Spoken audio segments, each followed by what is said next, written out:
On September 1st, 1939, World War II began. Poland was the front line. Poland's motto, "For your freedom and ours." What follows is the story of an exceptionally heroic couple whose lives spanned 2 continents. 2009 speech, Mokra, Poland. Marian Wojciechowski, age 95. 70th anniversary of the Battle of Mokra, September 1st, 1939. At the monument to the Walhinian Cavalry Brigade, dedicated to all those who fought in the Battle of Mokra. Walka o ojczyznę nie jako coś specjalnego. To jest obowiązek każdego Polaka.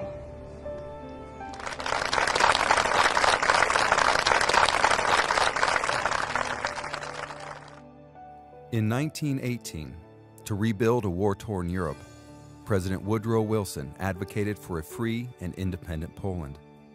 United by their belief in freedom, the citizens of the United States and Poland would dedicate their lives to the defense of liberty. It was once said that Poles possessed the freedom gene, no matter the time or place. My name is Craig Wojciechowski, and I live both with that gene and within the land of the free and the home of the brave, the United States of America. For my grandfather and grandmother, my Jaja and Busha, freedom was not always so easily exercised. Marian Wojciechowski and Władysława Punicki lived a life in Poland that epitomized the motto of Poland, "For your freedom and ours." Marian served in the Polish cavalry, fought and suffered in the Second World War. Władysława served as a girl guide in the Grey Ranks, the Muri, and in the partisan underground in Warsaw. What I did not fully understand were the sacrifices they made until our splendid adventure to Poland. Along with our family friend, United States Representative Marcy Kaptur, we traveled the country of my heritage, a walking embodiment of the Polish-American bond. It was a moving and enlightening experience. On one stop, what was for me just a hill by some train tracks with blueberries growing on it, was for my Jaja something much, much more. It was a reminder of the armored trains, the brave soldiers, and the valiant cavalry. Along this journey, I also witnessed buildings that displayed graffiti, replacing the antagonistic symbols towards the Nazis, painted there by the Girl Guides, an early organization similar to the later-day Girl Scouts. The Kotwica symbol, painted on these structures, which stood for Polska Walczewska, a fighting Poland, was a brave defiance by my Busha, who was a Girl Guide during the Nazi invasion of Poland. My Jaja and Busha, like countless other Polish and American citizens, sacrificed much, so much for the cause of freedom. Their story, and especially the story of my grandparents, must be told. Did this really happen so many years ago from this day? How quickly the pages of history turn. Near this very spot, had I not found a simple hole in the ground, the German shell would have ended all that I was, and ever would be. What you are about to hear is our story. And while many of the faces and places you will see are not a direct reflection of our journey, they do represent the era in which we lived. We were simply ordinary people in an extraordinary time. My name is Marian Wojciechowski. My name is Władysława Poniecka. Freedom means never surrender.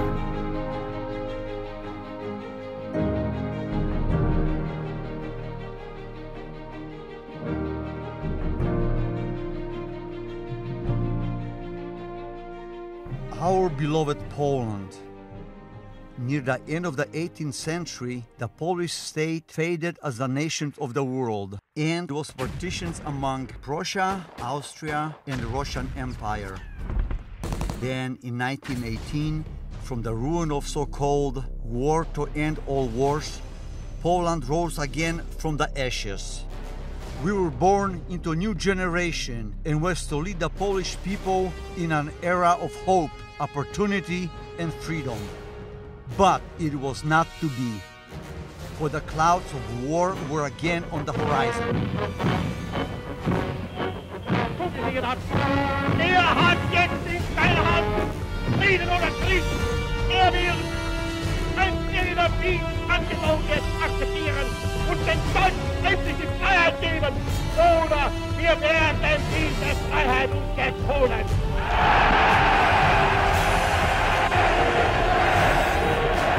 Ich gehe meinem Volk jetzt voran als der erste Soldat und hinter mir.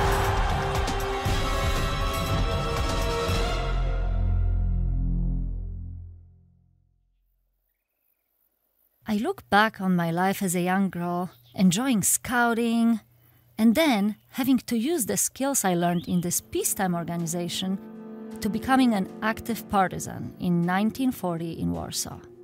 My daily life turned to merely surviving in a terrifying society that did not respect the people of Poland. I became a 19-year-old woman that used anti-Nazi leaflets and correspondences as a member of the Grey Ranks, Szare Szeregi, to do my patriotic duty. I came from the poor farming community in Poland called Polaniec, on the same soil where American Revolutionary War General Tadeusz Kościuszko was known to reside. I earned money tutoring during my high school years so I could attend the Warsaw School of Economics. I was interested in various political directions and social problems, trying to find answers to questions how we should manage our country in order to improve the welfare of the people. I was able to get a job as assistant of the secretary in the Union of Agriculture and Economic Cooperatives, learning about wheat product purchase, cleaning, milling, and sales. As a young woman from the city of Warsaw, I spent my days with my girlfriends at school and many enjoyable excursions as a member of the Girl Guides, known as Girl Scouts today.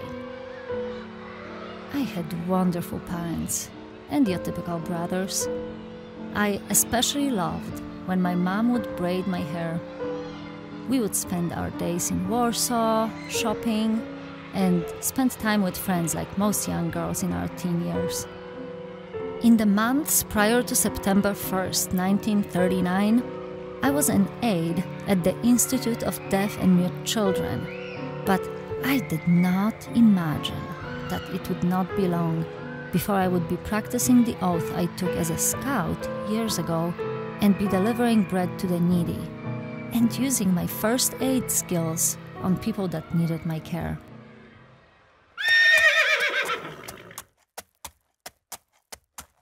I have always loved horses, and it was also during this time that I joined officer school and was assigned to the 21st Regiment of the Nadwiślański Lancers.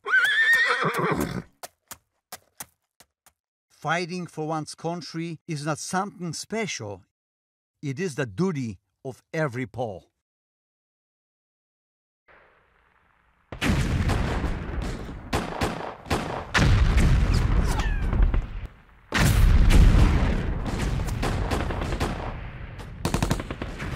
The Germans were to the west and the Russians were to the east.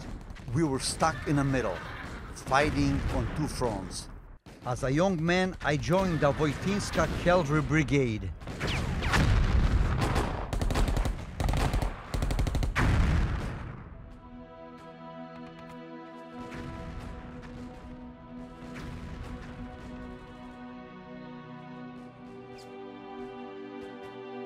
While history praises our battles, the combined juggernaut of the German and Russian armies were too much for the brave soldiers of Poland.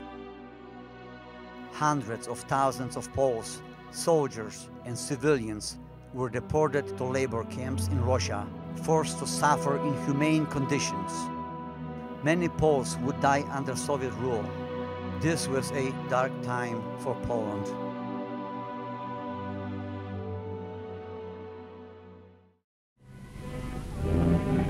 In preparation for the imminent invasion by the Germans into Warsaw, I saw an obligation, as a young woman, to contribute by joining the Grey Ranks and spending many hours moving in the darkness of night to distribute anti-Nazi leaflets or leaflets giving false information. As a łączniczka or courier, I now risked my own life and the life of my entire family. Once again, my beloved country faded from the eyes of the world, but not from the heart of the people.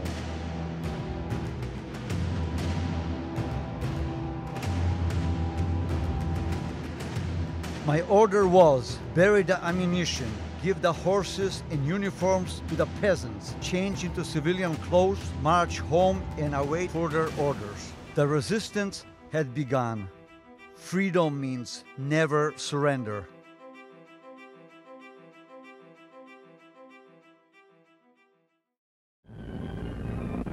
In Warsaw, like many other cities in Poland, the resistance meant risking being caught by the Gestapo.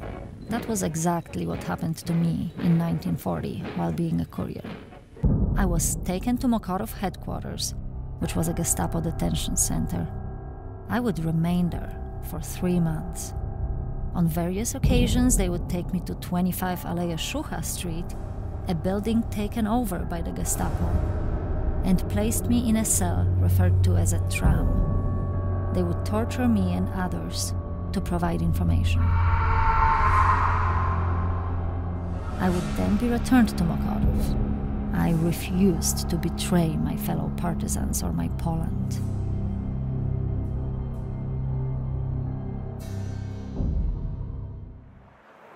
While secretly part of the resistance as a young Weimar, I continued to work at the Union of Agriculture and Economic Cooperatives, now under the German authority. This position allowed me the freedom of travel and a clear understanding of food shipments, or more importantly, of what amounts of food shipments could disappear without Germans noticing. Food was distributed in secret to those in need. Trusted contacts were made and information was spread throughout occupied Poland. It was a dangerous time. Many did not survive. Because of my refusal to cooperate with the Gestapo, I was sent to Pawiak prison in Warsaw. Again and again, I was tortured on a regular basis for not providing information. This torture lasted 21 months. My defiance toward the questions directed at me only made me more determined to never surrender and relinquish my freedom as a Pole. In 1942, I was assisting a reconnaissance operative.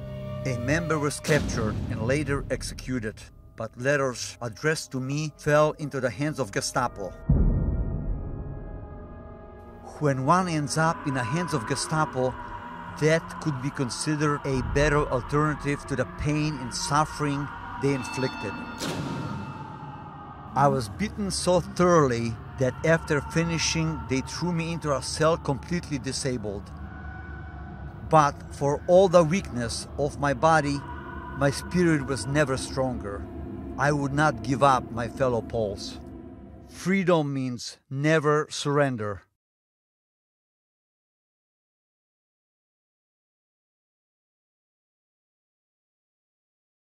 It was 1942, and I was transported to Ravensbrück concentration camp north of Berlin, Germany.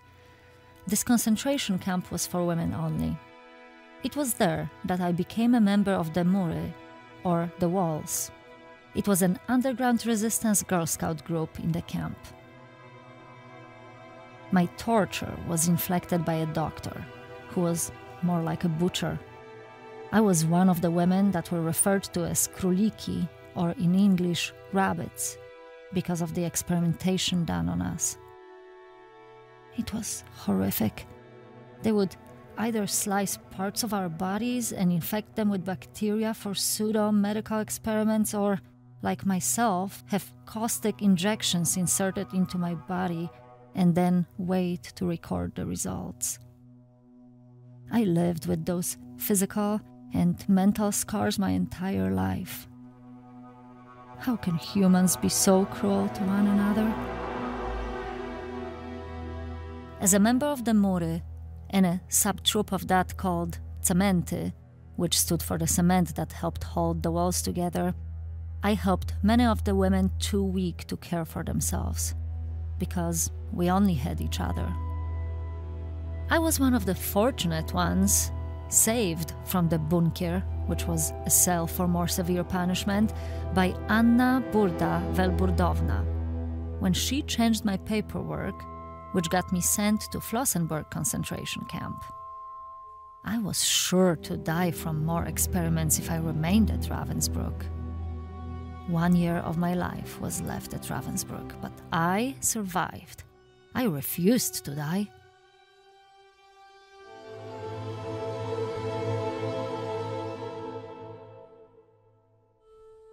Auschwitz, Gross-Rosen, Litmetz, all concentration camps, all hell on earth. Through small miracles, too many to count, Almighty God helped me in these oppressions, and I survived.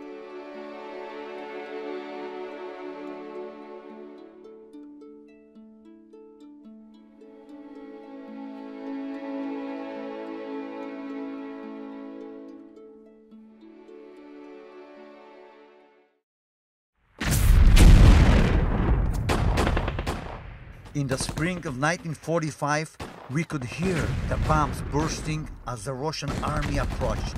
Whole columns of prisoners were being marched to the west. On May 5, 1945, I was included in such a column.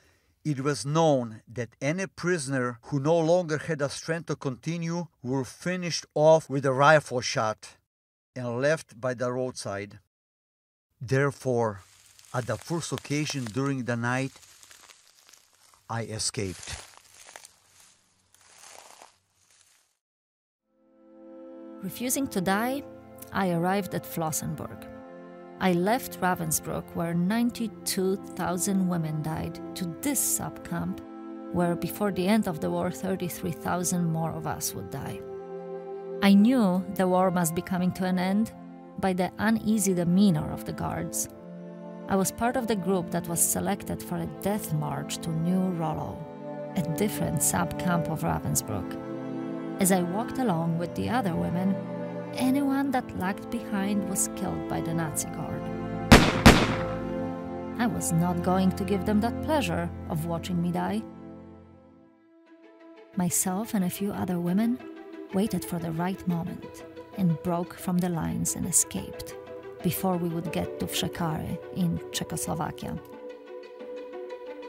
After much hiding and running, I finally stepped onto free soil in Emberg.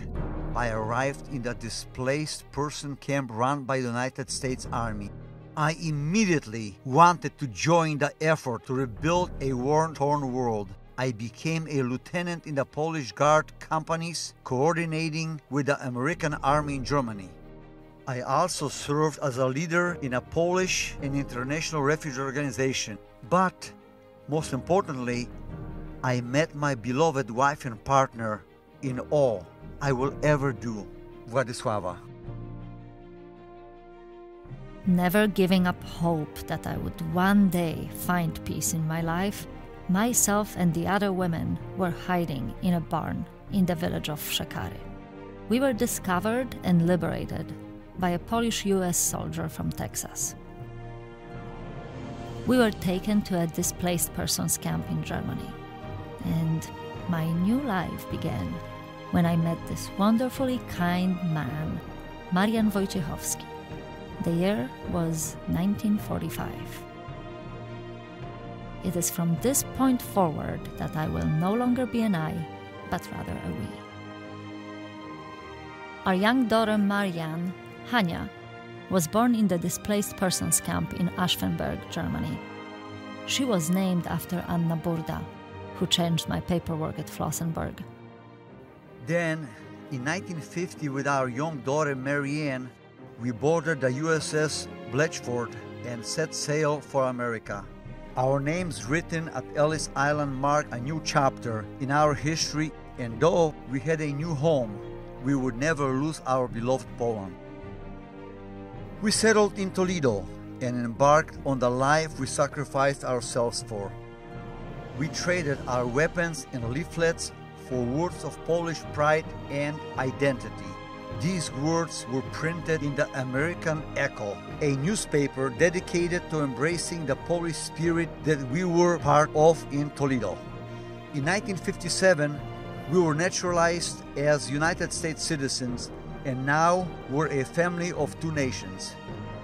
We proceeded to use our experiences to promote Toledo as a community that welcomes everyone.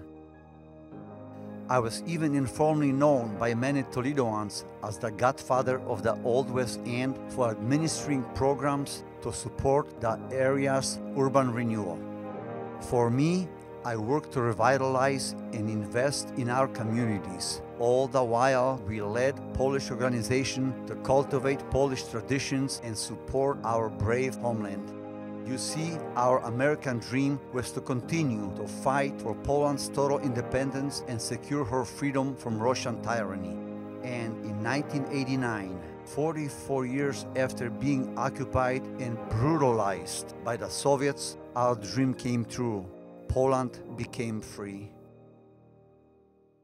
Our beautiful family grew, adding 2 boys, Lucian and John, as brothers to Marianne. Yet I never forgot what enabled me to survive those horrible 5 years.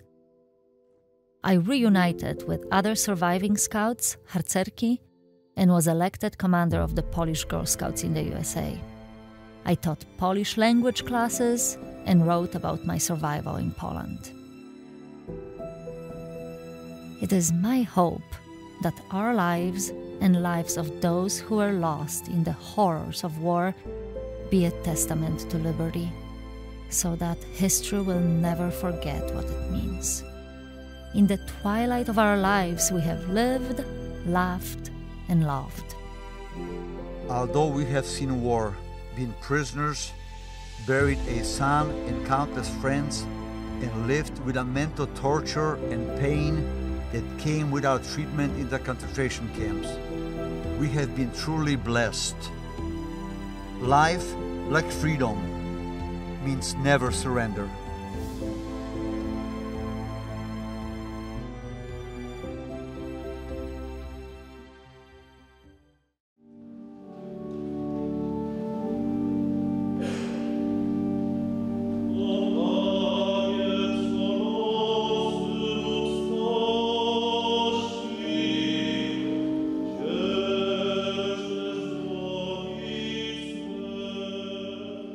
My Busha passed away in 1992, followed by my Jaja in 2011. They now rest in peace, together, side by side at Mount Carmel Cemetery in Toledo, Ohio. They were honored by Poles and Americans alike. Eternally, they are a symbol of the unity among the righteous. They never stopped giving back to the freedom they earned and loved by helping others.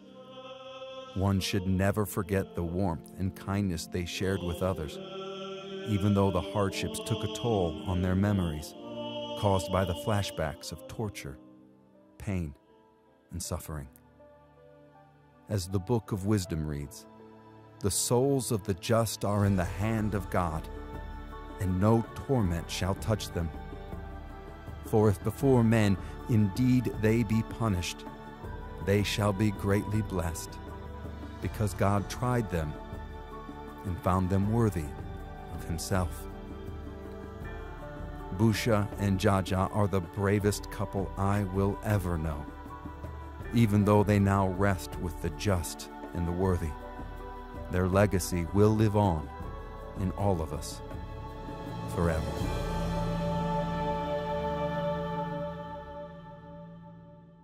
This program was made possible by the Anastasia Fund and the Polish Cultural Center of Northwest Ohio, also by viewers like you. Thank you. Serca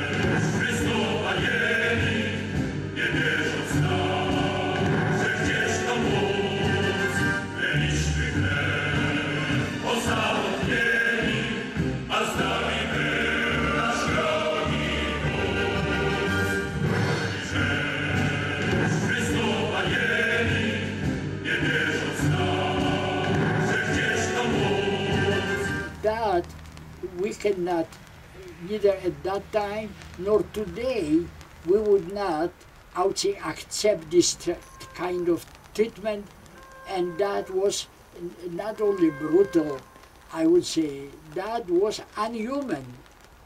And today, you know, would be also unhuman. And for instance, neither you nor me nor no one, I believe, from us would accept this type of fights or this type of, I would say, as you say, brutality.